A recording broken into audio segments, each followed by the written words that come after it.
Have you ever wondered how irrigation control valves work? First, let's take a look at the various parts of a valve. Here's a reverse flow irrigation valve that is in the closed position.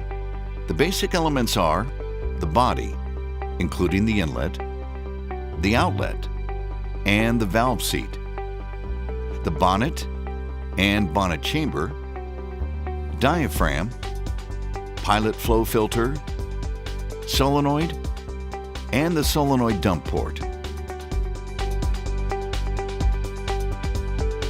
Water naturally flows into the inlet side of the valve, which is most often located on the side opposite the solenoid.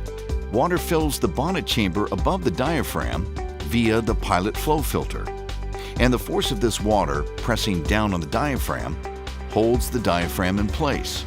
Notice that the larger surface area of water on the top side of the diaphragm has more force pressing down to close the valve versus the force on the bottom of the diaphragm pushing up to open the valve.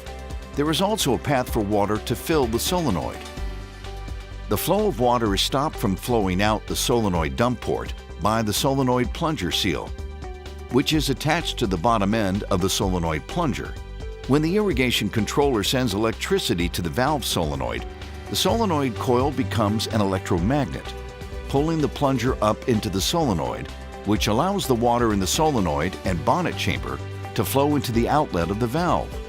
This lower pressure above the diaphragm allows the high inlet water pressure to push the diaphragm up, which allows water to flow through the valve. Once the flow of electricity to the solenoid stops, the plunger drops inside the solenoid, and the water stops flowing in the solenoid dump port. Eventually, the bonnet chamber water pressure becomes high enough to offset the water pressure below the diaphragm, and the valve closes.